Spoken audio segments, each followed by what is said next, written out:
Hello, cinema-loving friends, young and young at heart. Thank you for joining us at the 47th Seattle International Film Festival. My name is Dustin Kaspar, and I'm the Educational Programs Manager at SIFF, as well as a feature and short film programmer for the festival. And I'm delighted to be hosting the post-package Q&A for the Family Picture Show here at SIFF 2021. Before we begin, I want to acknowledge that we live, work, and play on the traditional territories of the Coast Salish peoples, specifically the Duwamish, Suquamish, and Muckleshoot tribes, and that we occupy this land. This acknowledgement does not take the place of authentic relationships with Indigenous communities, but serves as a first step in honoring the land we occupy and resisting the erasure of Indigenous past, present, and future. I encourage us all to turn this acknowledgement into action by supporting Indigenous communities financially if you are able, and through centering Indigenous voices in the films, art, and wider cultural conversations you engage. I am very happy to be joined by a number of filmmakers from many of the films that you just had the opportunity to see in the Family Picture Show package. And to kick off this Q&A, I'm going to invite all of them to introduce themselves, to remind us of their film, and to tell us a little bit of what inspired them to become a storyteller, because they are all storytellers using media and whatever means that is to tell their stories. And I'm going to call on them and have them ring in and tell us that information. The first one is Alice. Hello, my name is Alice. I am the director and animator of Two Different Kinds of Love, whatever side it is. I am from North Carolina. That's where I am now. This film was my graduate thesis film at SCAD. It's the one about the little girl who was adopted. And I guess for what inspired me to be a filmmaker, when I was a kid, I actually used to love comics, and I used to have, my mom used to print out like little 3-panel sheets that I could like make my own little comic strips. And so I kind of got, I guess, introduced to like storytelling in that way. And I just always loved art and drawing and kind of carried that all throughout my life. And at one point in undergrad, I got interested in like live action filmmaking. And so I guess I had this like combination of filmmaking and art, and that kind of led me to animation. I didn't realize that I could do animation until I got to SCAD for grad school, and it was there that I like really discovered my passion for being a character animator and a storyteller.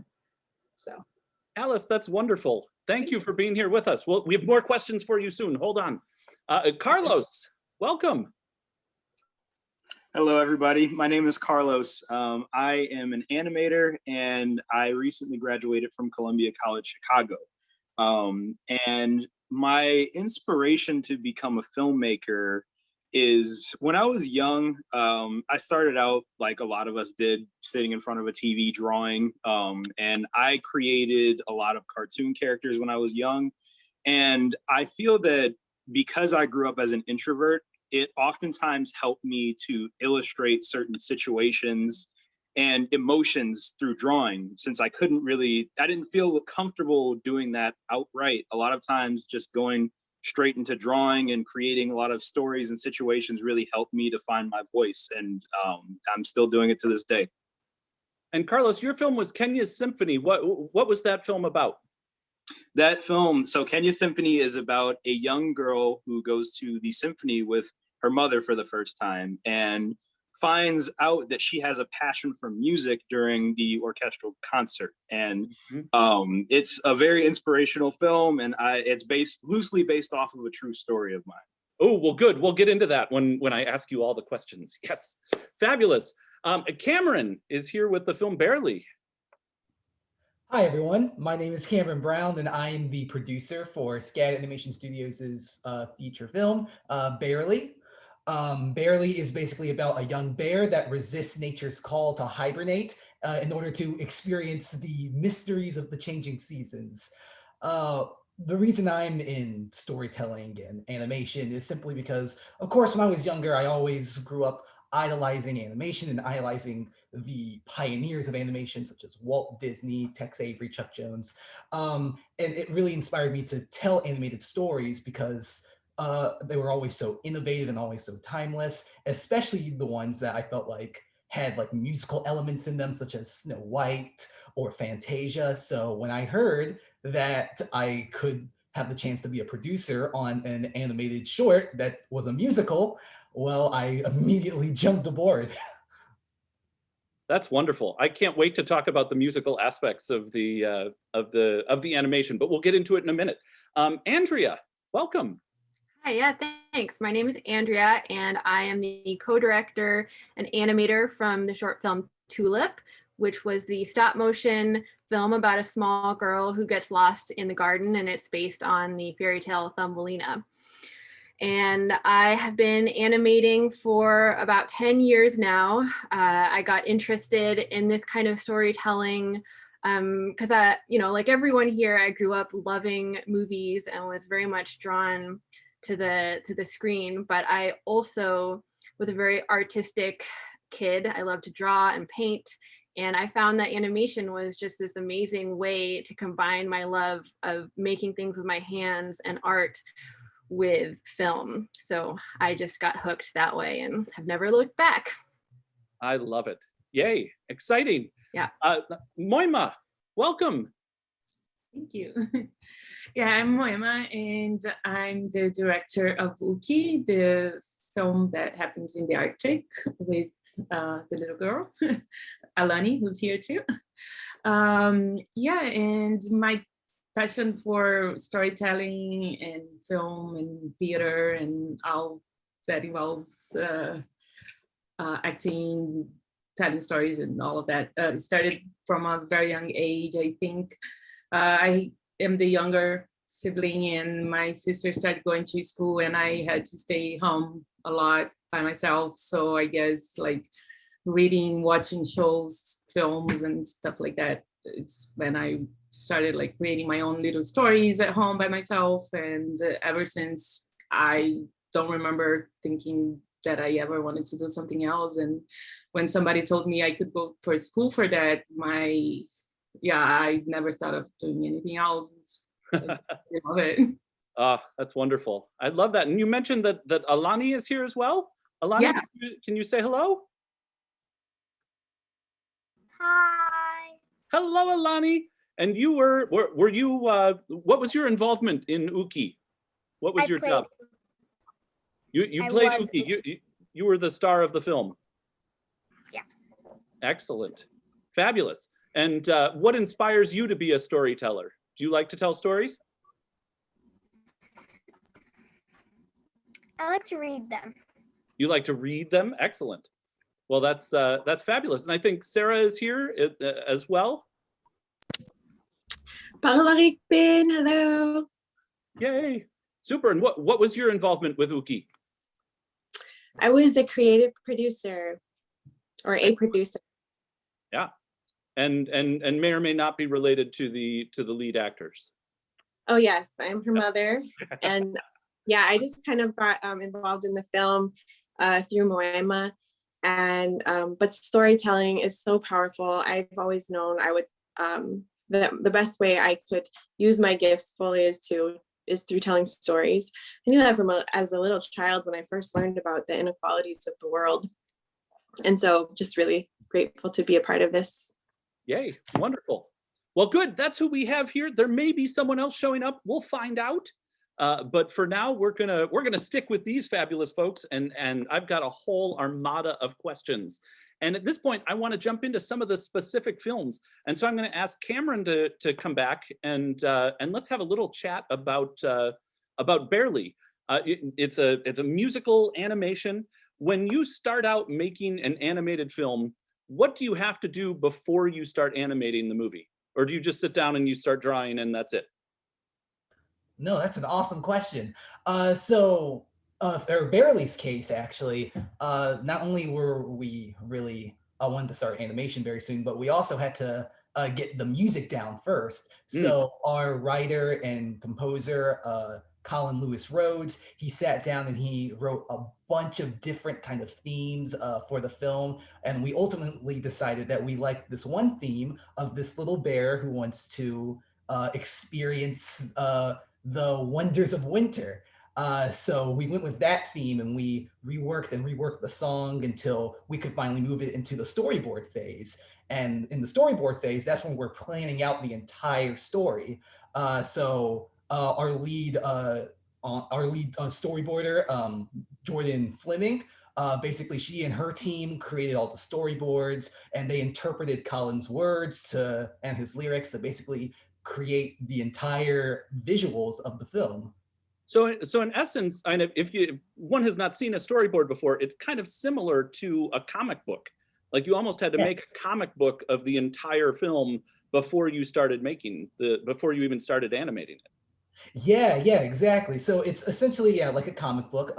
Each scene is depicted in a couple of drawings, where you have like the main actions that our character Barely will be doing throughout the film, and in sequence it all makes that really nice tight story. And once we have that settled, we go over to our previs department, and previs is essentially taking all the 3D character models and basically putting them in the same positions that they would be within the storyboard. And once all the timing works for the previs, we go into animation and we start animating. Amazing. And previs, what does previs mean? So previs is pre-visualization. So that's basically when we create all the scenes for the film in 3D, using all the assets that we made during our pre-production. So that would be the Barely model himself, the models for the trees, the models. So you had to design all that yourselves. That doesn't just come like you bought something and it was all there. You had to create those models all from scratch. Right, yeah. So during pre-production, we had a couple of environmental artists, our lead being Madison Talley, an incredible environmental artist, and as well as our art directors, Nicholas Pina and Natalia Gaida, and they created the look for the film. And once we were able to get the look down, we brought on a bunch of artists and a bunch of 3D modelers to create basically the trees, the different animals you see in the film. Basically, everything that's seen in the film was created during pre-production over the fall, basically the 3 months at the very end of the year. Yeah. And what ultimately was the hardest part of animating the film? In my mind, as I watched it, I figured it might be the challenge of like getting the mouth to match and having the speaking. Was that the hardest part, or was there something else that was particularly challenging in getting Barely made? Yeah, lip sync is definitely a challenging feat to tackle, especially with animated short. Yeah. But one of the most challenging aspects of the film was the entire dream sequence, that 2D sequence in the middle there, where we combine 3D animation and 2D animation, and of course even just the music to truly create this kind of dreamlike experience. It started off in the first couple months when we were animating that shot. Barely was basically following this kind of straight path. But upon like reviewing it, we decided to go a different path and basically get Barely doing more things within the background. Of course, with that, we had to completely reanimate the 2D characters to get around Barely's movement. It took a little bit, but I think we were able to get it to a pretty great sequence in the film. And last question for you here with Barely, you talk about 2D and 3D. What's the difference between 2D animation and 3D animation, and why did you choose to change from one to the other in the middle of your film?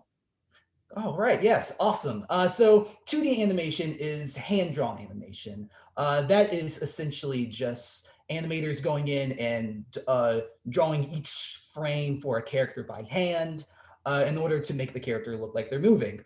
3D animation is essentially taking a bunch of like 3D models or 3D props and manipulating them within a software in order to get those characters to move. The reason we use 2D for that dream sequence is because we wanted it to feel very dreamlike and very different from the world that Barely is normally in. The whole world around him is all like 3D, so we wanted these 2D characters to kind of feel like mystical and dreamlike. Oh, I love that.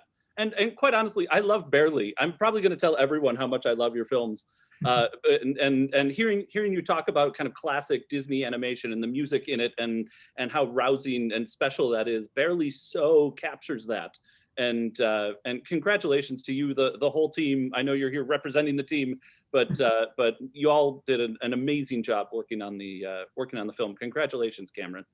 Thank you so much. I really appreciate it. Oh yes. Let's jump to Kenya's Symphony. Carlos, come back and join us. You mentioned that this was a personal film, that there's a kind of personal connection to it. Can you tell us a little bit about where Kenya's Symphony came from story-wise and your personal connection to it? Yes, for sure. So I, during college, worked for the Chicago Symphony Orchestra. And while I was there, my job was to be an usher. So I would seat the guests, and I would answer questions for people. And I would also get a chance to hear a lot of the concerts. I would be able to sit inside and hear a lot of this great music. And I love classical music and everything of that nature. And one day, a mother came in with her daughter. And that's a very rare thing to see at an adult symphony concert, because it's a lot to ask for a young kid to sit down for 2 hours and just listen to music. I think at that age, you have so much energy and you want to do so much, and just you fidget a lot, and it's like you don't know how to contain all of that and just to enjoy the experience. So she had to have been 5 years old, and she was running up and down the aisles, bothering all the other patrons around her, and like making her mother upset because she wanted her to just sit down and listen to this music. And I thought that would be a really great opportunity to bring a story to life. And so that's the connection that I have to it. I think that creating an animated film that's based off of a life event or something that you noticed, I think a lot of times that helps to make the film more personal, because you have such a great connection to a story that, you can only tell yourself. Yeah.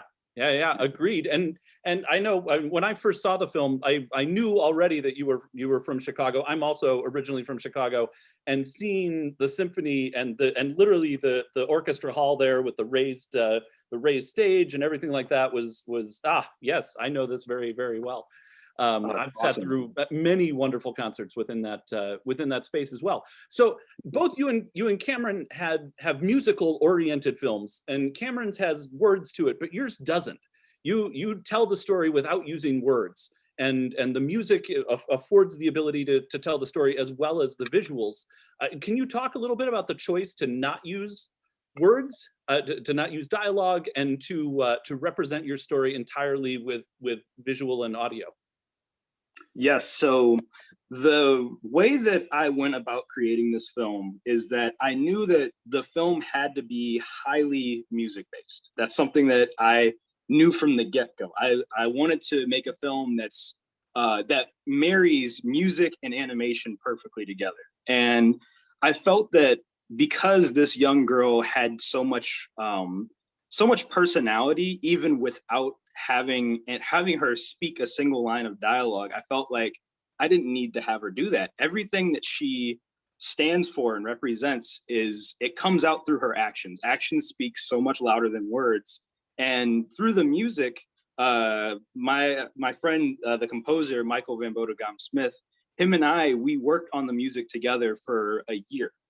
And throughout the process, I was animating, I was creating the story, and he was also writing the music at the same time. And because of that, I felt like the music and the animation, they worked so well together, creating any type of dialogue. And especially since the film was only 4 minutes long, I think that would have distracted from the music or distracted from the animation. So it's like, let's just have the characters act out everything, and let's have all of the audience members listen to the music and have that tell the story rather than having all these words. Yeah, well, and it functions. In classical music, we have a thing called a tone poem, where there's a piece of music that tells a story without you having to, and you imagine it in your head. And it does, the film functions so well as that tone poem, and you definitely get the visual, the stern mother face and all the things that go with it. But you feel the experience of the story as much as you see it within the short.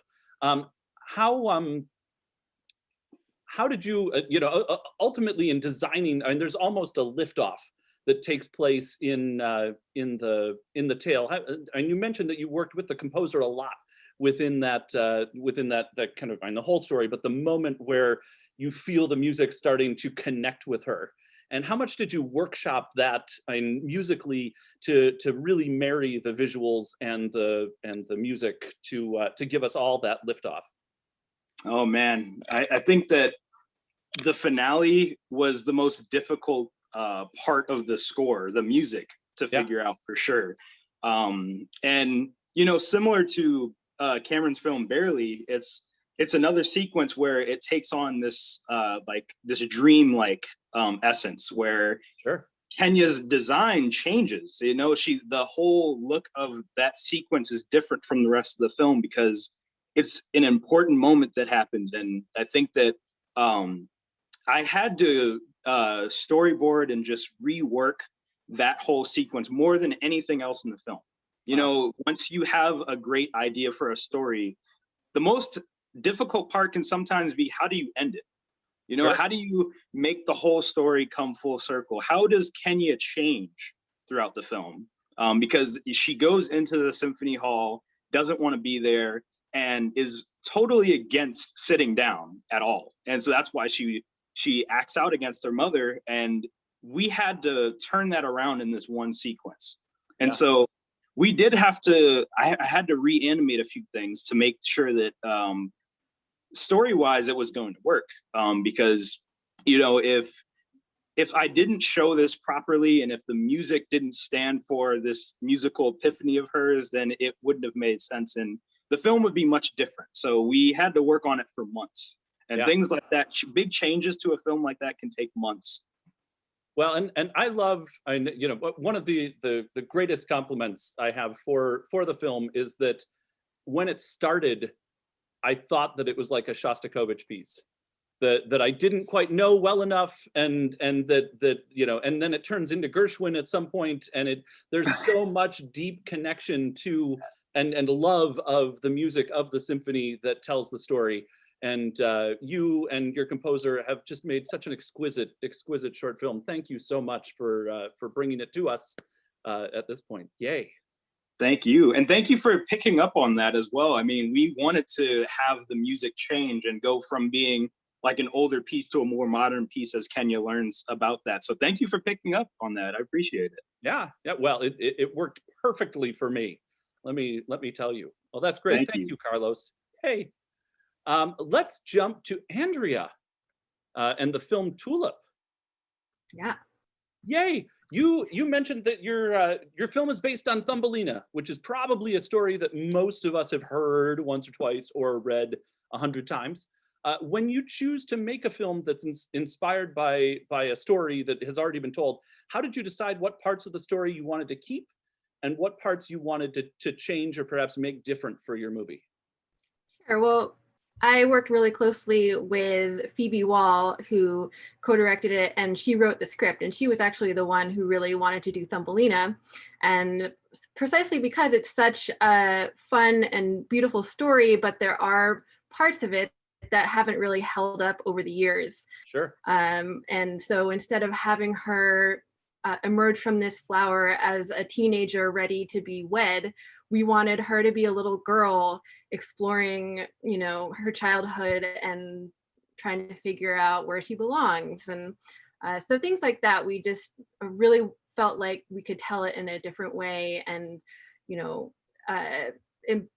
just elaborate on certain aspects and just take out some other things that just didn't really feel like it fit for the times. Well, and I love that in our modern world of storytelling, and storytelling in general over the years has been something where, you don't have to take the same story that someone else wrote and do it exactly as they said it. And we can change it, we can evolve it, we can turn it into our own story, ultimately, that reflects perhaps our own time or our own experiences. And I love that about Tulip.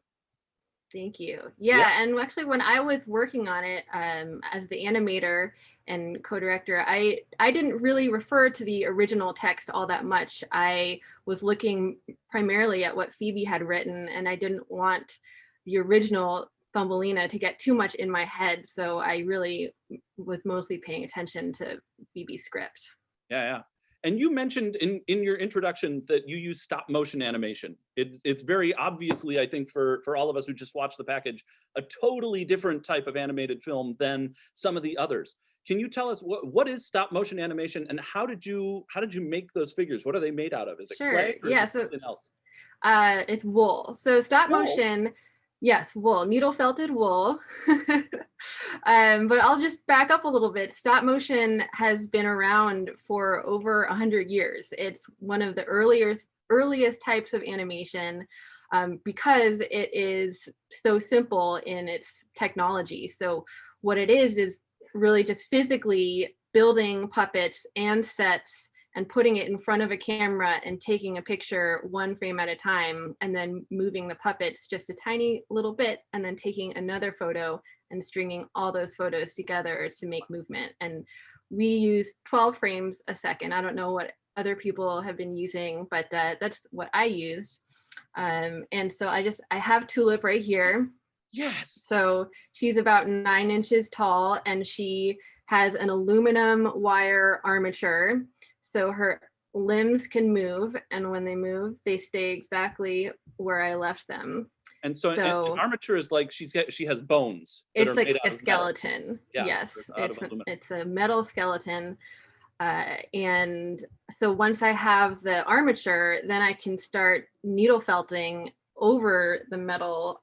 And I'll just show you what the wool looks like before it becomes felted. So it's very light, very fluffy. This is wool before it gets spun into yarn, and you just use a special needle felting needle, which I don't know if you can see, but it has little tiny barbs at the end. When you poke the wool, it pulls the wool in, and then you can sculpt it 3-dimensionally. The more you poke it, the more tangled it gets, the more firm it gets, and that's how you felt like puppets like that. Wow, that is, I love the fact that we get to be with you there in your studio and get to see all of this. Yeah, this is where the whole film was animated. This is the fabrication space, and then that black box at the back of the room, that's where the animation happened. So the whole thing was fabricated and animated right here in my basement. And how long does that take you? Is that something that, like, you did this in a weekend, like made the pictures and then filmed all of it and all that sort of thing, or does it take like a year to do?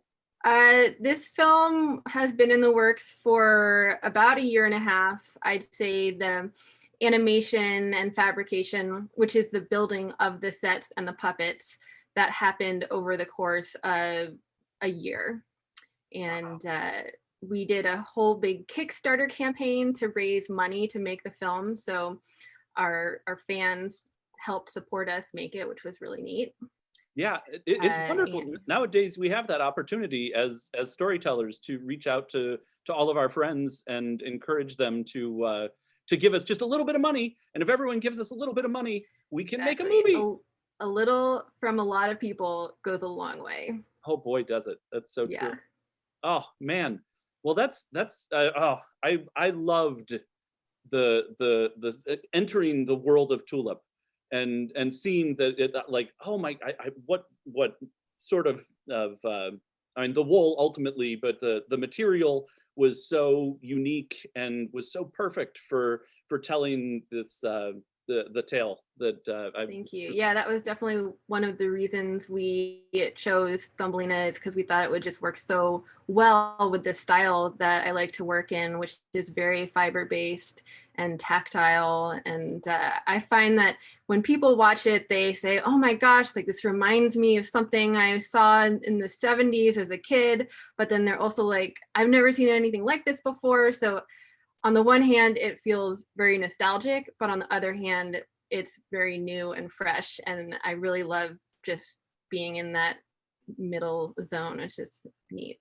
Yeah. Oh, that's so true. As I'm sitting thinking about the old, like the holiday themed movies, the stop motion based and such, they definitely have one foot there and one foot in a totally new space. Oh, I love that.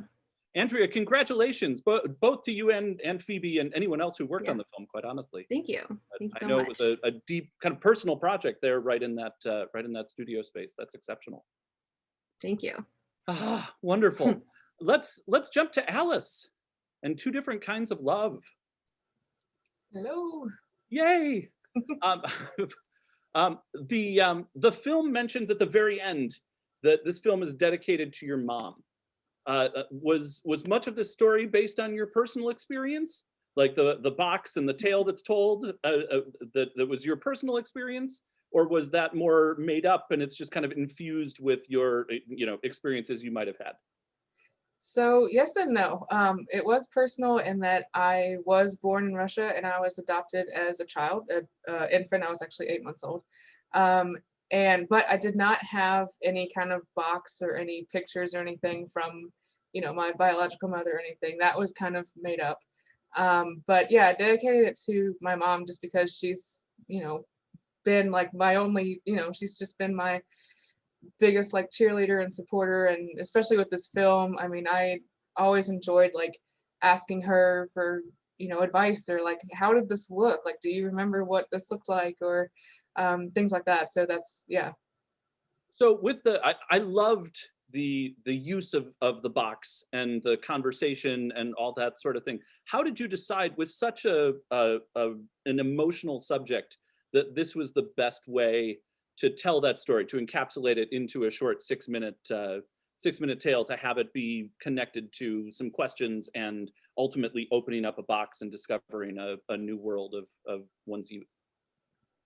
Yeah, I think, part of that is just doing it as an animated film. I had a lot of freedom and a lot of opportunity to kind of create what I wanted to create. And the box itself, I think, was just such a important thing for both of them, not only for the child who's like learning more about her story, but for the adoptive mother too, because it was, it's a big decision for her as well to have her kind of let the child in on. I mean, she knew that she was adopted, but she didn't know, who her biological family or mother was. And so it was kind of a big deal for her too. And so I wanted to have those kind of all of those perspectives into the film, and kind of tell all of those stories into one. Yeah. Oh, it's so wonderful that way. There is a lot of care in the film in how the mothers, both mothers that we see, express themselves non-verbally. Mm. And how do you as an animator work to ensure that those character moments are communicated effectively in the film? I mean, do you have actors who come in and act everything out and you film it and then kind of copy what they do? Do you just try and keep changing the animation to hopefully find those moments? What goes into really connecting those emotional little snapshots? That's a good question. I think, well, most of it was like me just doing my own reference, and when animators are doing something, they'll often film themselves doing, that thing to get an idea of what it looks like. Yeah. I think a lot of it too is that I took inspiration from other films and, things that had kind of a highly charged emotional subject like that. And then, just kind of building up on the performance. I had a lot of help from my thesis committee in doing all the animation. And so it's, it really was an act of care, and it took a lot of time to put that much emotion in it. And I think that's one of the most challenging things for me, was to really portray that as accurately and as genuinely as I could. Yeah. Oh, it's and this has been true of so many of the films. I get goosebumps every time I watch it, and I watched all these again right before we're having this conversation, and it's such a beautiful story that I think is especially powerful for people who perhaps have been adopted or have experienced engaging with having adopted children. But I think it works so well for all of us to just envision the experience of kind of discovery and deep deep emotional space that that is there for the young girl in the story, as well as the two mothers and how they're all emotionally connected in that sort of way. Yeah, I'm really happy to hear that. Yeah, Yay. Well, brilliant. Thank you, Alice. Thank you. And everyone who worked on the film. Congratulations. thank you. And last but not least, we have Moima and Sarah and Alani from Uki. Yay. So is this film a narrative or is it a documentary? What would you consider the film? It's a narrative. It's a narrative? Okay. Yeah. So did you write a script ahead of time and Alani performed it, or was it a little bit more conversational with Alani around some of the ideas that Alani brought?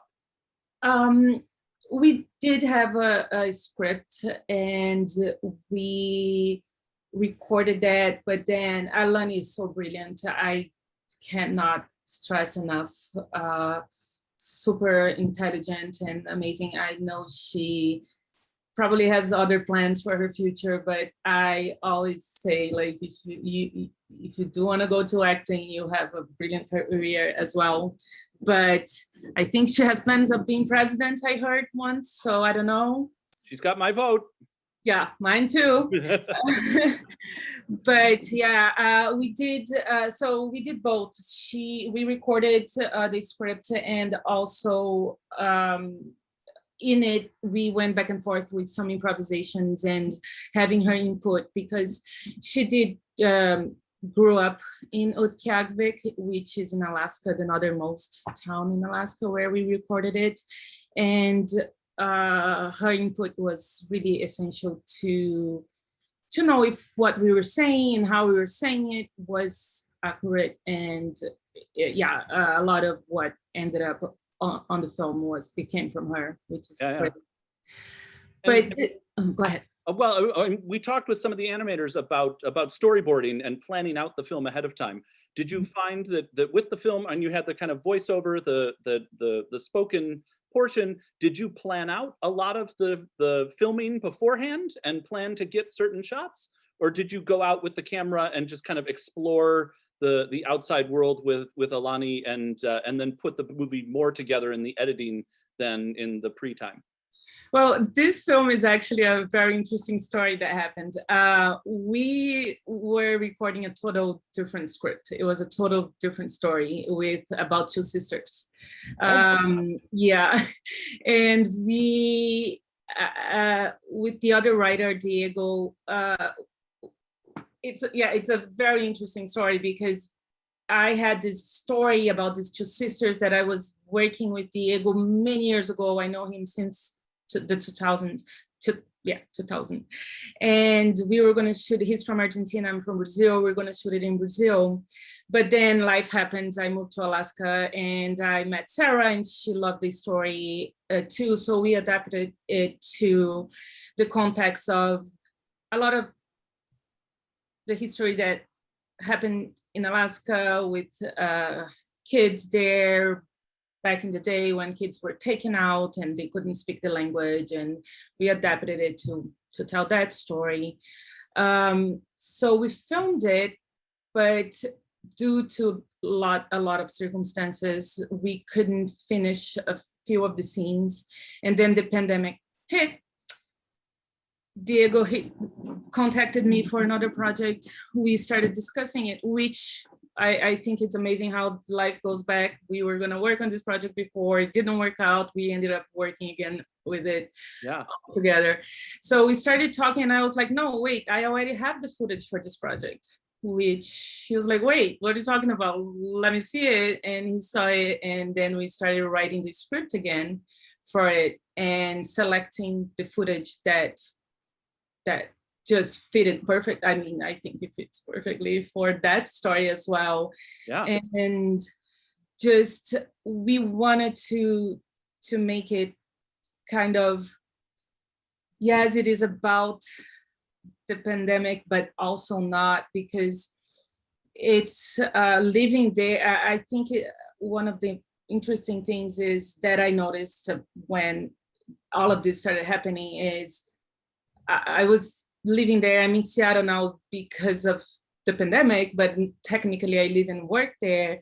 But when I moved here and everybody's like, well, how's the pandemic and things? And I'm like, it's kind of very similar how it is living in Utqiagvik. Like a lot of it is like a lot of the complaints I was hearing. It's like, I don't know, I don't understand. This is the part that it is the complaint. I don't. So I think we kind of played with this idea, and then of course, I think one of the best lines, it's the end, and that line is totally Alani, and maybe she and Sarah can talk a little bit more about that. But yeah, it was such an interesting way, and just yeah, the way of filming it, the way of everything, it's so different from anything I've ever worked with before, like having to put on the credits like things like bear patrol, because we had a bear walking in the set one day, like that, you know. But that's a job you can do, everyone at home. You can be on bear patrol as well. I love the resourcefulness of having filmed something completely different and going, we can use this and shift it in another direction. I think that's fabulous. Alani, can I ask, with you and performing both when you were filming the film that was actually a different film, and then as well in recording the audio, your voice recording, what was that experience like for you? Was it fun? Was it I hate this and I'll never do it again, I want to be president?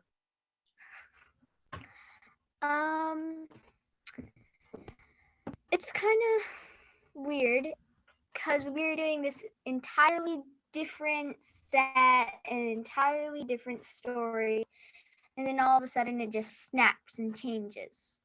It was pretty cool though. It was an awesome experience, and it was really cool to be in so many different types of films.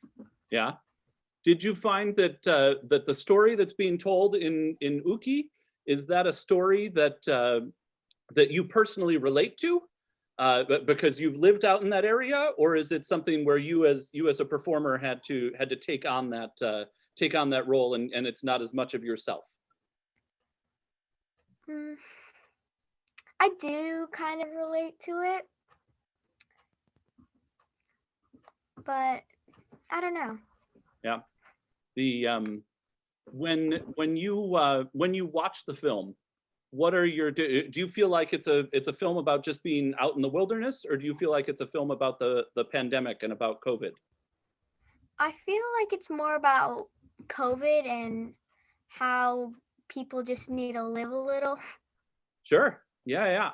I like that. One of the things I love about the film is, and Moima, you kind of mentioned this, that it's about the pandemic, but it's not about the pandemic. And it really so effectively, like in my mind, I remember when I saw it the first time, I went like, look, a COVID movie, and that really shares that experience. And then I watched it again and I went like, wait a second, that wasn't a COVID movie.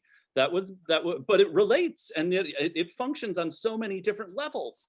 And I'm really, really proud of the work that all of you have done to bring that to us. And I'm so happy that we got to share it here in the festival. Thank you. Yeah, I tried to not even mention it, like to just have her own way of thinking and talking about it, and not really mention it directly, so yeah, it could be more, I don't know, general, so it could be more relatable to other things as well.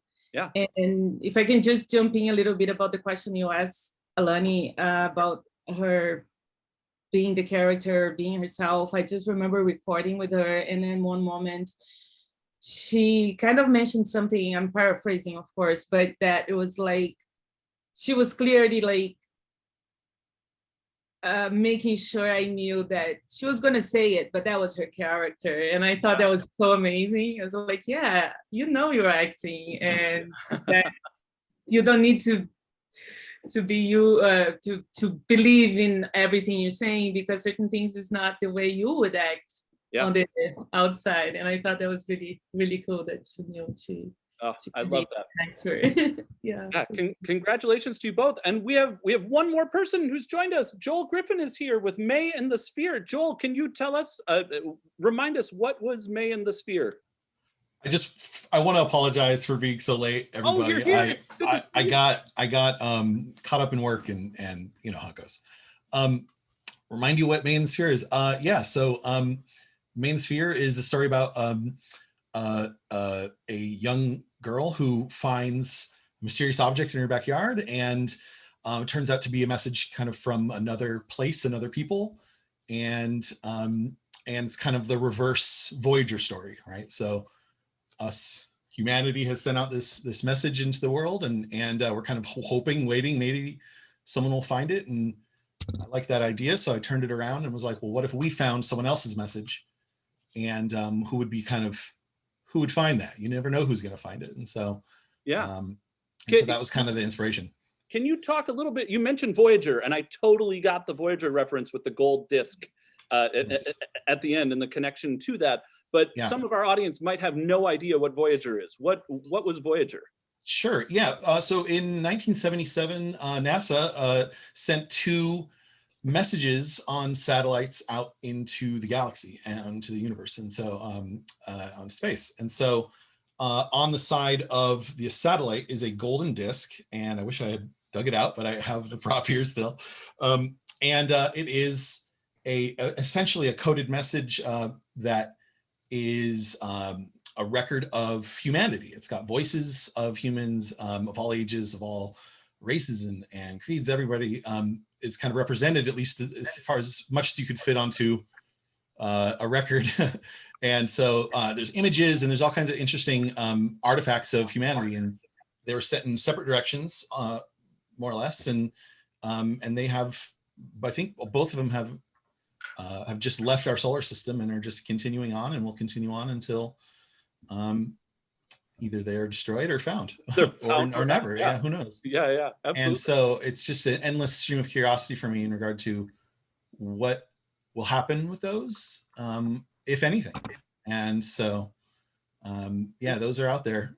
I have a couple questions for you additionally about the film. You know, I've mentioned to many of the filmmakers that I get goosebumps every time I watch the film. And part of it is that there are so many different crafts in your film that work so well to set us up for those kind of emotional moments. Can you talk a little bit about planning out the film ahead of time and knowing how to film it and how to edit it and how to write the music a little bit so that we could all have those really extraordinary moments of awe and wonder? Sure. Yeah. I mean, so we received a really high bid. We did all the visual effects in camera. So everything is done kind of with this old technology called Pepper's Ghost, where we set up a piece of glass and then reflected the animation that we pre-made on the day, so that everyone there could really experience being in, you know, this environment and you know, seeing these different graphics in front. So for that and for everything else, like we made these pre-visualizations and we rehearsed them in like similar blocking with our actor, and so everyone can kind of see what was going to happen on the day. And then we built that bedroom so that we could have the flexibility of having the Pepper's Ghost effect in there. So so just really trying to prepare as much as we can ahead of time so that on the day we could just knock it out as fast as we could. And even then, you know, working with a practical visual effects like just becomes cumbersome. I mean, it saved us a lot of money in the end, which was great, but obviously was very it was a lot, especially for like my first short. But I'm glad, you know, I had a vision and really executed what we were able to, or was able to put on screen what I had imagined. So I'm happy about that. I don't know. You asked a big question and I probably answered a sliver of it. But yeah, and then with music, I had met my composer about 6 months prior to shooting. And so we were sending music cues back and forth of things that inspired us. And then when it came time to write, I had temped in the, I'm an editor by trade. And so I had temped in with different scores that I liked. And then he took that and then kind of between that and the different inspiration beats that we had sent back and forth, he wrote music. And then we had this amazing opportunity to record our music with a live orchestra. And so we got an hour, it's like a 2.5 hour blocks from the Budapest Scoring Orchestra. Wow. And went through the whole process with that, which was fantastic. So to hear our score with, you know, be able to see musicians playing it was pretty amazing and magical kind of moment. So, Yeah. so yeah, music came together really well. I'm really happy with that. Yeah, well, and it shows that you're an editor by trade too, because I found the editing in the film very deliberate in terms of pacing. That it's slower at the beginning and builds, and then it kicks in at a certain point, and you start to feel the sweep of it. It's really Awesome. really quite exciting. Thank you. The working with a young actress, what was that experience like for you, and I guess for her too, in terms of creating that character of May? Just props to my editor Sherry Mead, who cut it. I am an editor, but I did not. Sure. But yeah, Sherry kicked butt. Working with a young actor, I wanted someone to find the object who would have the curiosity and mindset to explore it more than an adult. And then, but working with in the story, that's kind of why I have who found it. But working with a young actor, I mean, I kind of didn't realize what the challenges would be with that until it all started coming to fruition. It was like, oh wait, I've got Pepper's Ghost. I've like made this way more challenging. And originally the inspiration was do a single room short so that everything's easy. Yeah. And then it's like, oh yeah, build your room, build a robot, have all these other, so kind of like it became more complicated. But I have to say, Sydney Thomas is an amazing young actor, and she did such an amazing job. She was like my very first choice from everyone we auditioned. And then we were lucky enough to bring her onto the project and have her on it. And I mean, she has been tenacious in regard to her rehearsals and just like really dialing in her performances. A lot of moving parts, as you pointed out. And she like did such an amazing job and in hitting all those beats, because we didn't have too much flexibility. It's something I kind of regret in regard to the story. Like it had to kind of be so rigid because of all of these different visual effect moments. But that being said, it gave us a structure that was really nice to follow, and Sydney did an amazing job in following that. And you know, I'd like to. Everyone says, "Oh, working with kids is so tough." On paper, I'm sure that's very true.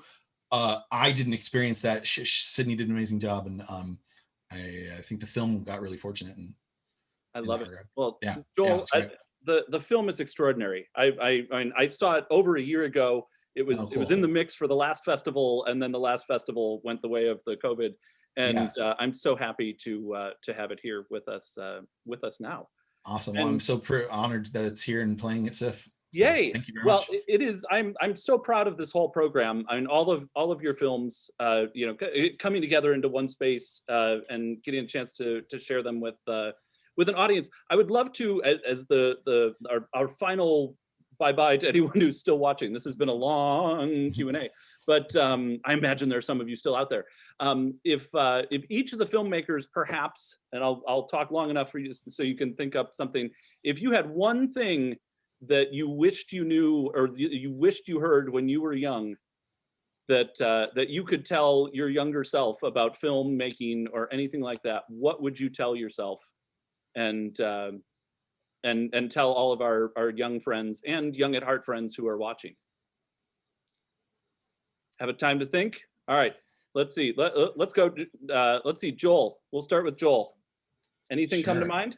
I mean, the first thing I thought of was just like, don't wait for someone to give you permission. You know, Yeah.